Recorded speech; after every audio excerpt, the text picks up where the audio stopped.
Well, this is the story of the cockroach and the rat, and I guess you could call it a love story that goes bad. Well, there once was a cockroach, and she had a little house, and she went out, she did some gardening, and she looked at herself, and she said, "You are the most beautiful cockroach in the entire world," she said. Every day she'd say this to herself as she looked in the mirror. One day she was working on her garden out back, and she was digging away, and she got down a little bit into the dirt and hit something hard. She dug around it and pulled it up, and it was a box. And when she opened up the box, it was full of diamonds and rubies and emeralds, all these jewels. She said, "Not only am I the most beautiful cockroach in the world, but also I'm very wealthy," she said. "You know," she said, "I think I'm going to look for a husband." So she went walking with her treasure chest and the wagon, and she walked along the road, and she met this cat. The cat came walking up. "Meow! Hello, Miss Cockroach." And she said, "Hello, hello, how you doing, cat?" She said, "Aren't I the most beautiful cockroach you have ever met?" "Yes, you are," said the cat. She said, "And look, I'm wealthy too." And she opened up the jewels. The cat said, "Oh," he said, "you're wealthy too. Ah." She said, "Would you marry me?" "Oh, yes," said the cat. "Well, first you have to sing for me." She said, "If you have a nice singing voice, I will marry you." So the cat said, "All right." So pulled back his head, and he went, "Ma, ma, ma." She said, "No," she said, "get away, get away, get away, get away." She said, "You have a lousy voice, go away." So she kept walking. The cat looked back. "Meh." Well, she kept walking. The next animal she met was a dog, a big Rottweiler. He came walking up. She said, "Dog, aren't I the most beautiful cockroach you have ever met?" And the dog looked at the cockroach and said, "Yes, you are. You're very beautiful." She said, "And I'm wealthy too." And she showed him her jewels. The dog went, "Yeah, you're wealthy too. Would you marry me?"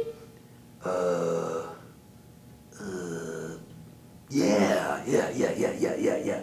She said, "All right, sing for me. If you have a beautiful singing voice, I will marry you." So the dog went, "Brrr."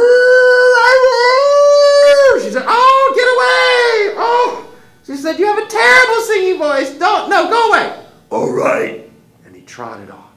This cockroach kept walking. Well, the next animal she met was a brown rat.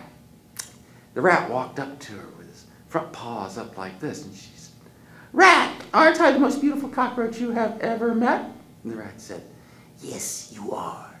She said, "You know, I'm wealthy too." She opened up the box and showed him the jewels, and the rat went, He goes, "Yeah." He goes, "You're wealthy too."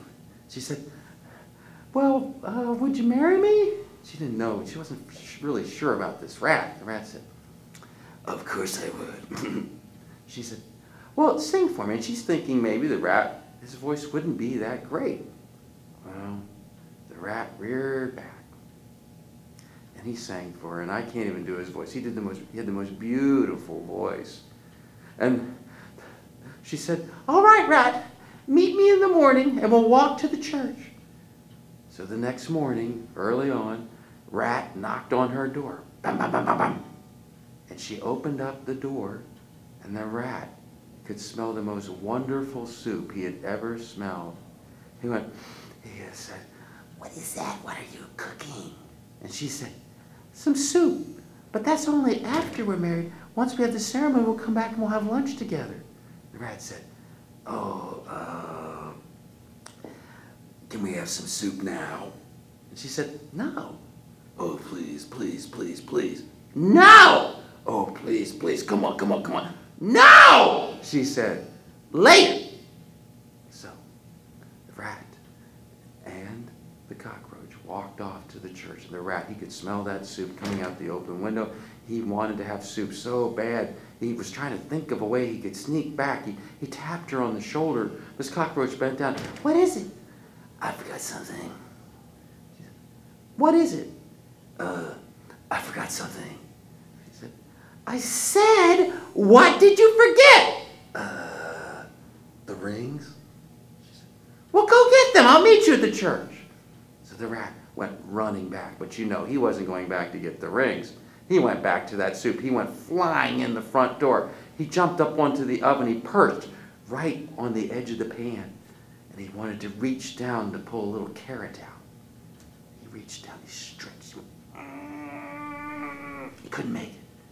He wrapped his tail around the handle, and he bent down. Oh, oh, oh, oh. He was right on the edge of his paws and tail. Ah, ah, ah! Meanwhile, back at the church, Miss Cockroach waited 1 hour, 2 hours, 3 hours. No rat. Oh, she said, I knew I couldn't trust him. And she walked back home, and when she smelled that soup, she started to feel better. She walked in, walked up to the pot and took out a spoon and began to stir it like that. She said, oh, she said, it smells so good. It's just about ready. And she looked down in the pot and she said, she said, what is that? It looks like an olive or a raisin. What is that? And she looked closer and closer and closer and closer. And what she saw was the rat's nose. Ah! And that's the story of the cockroach and the rat.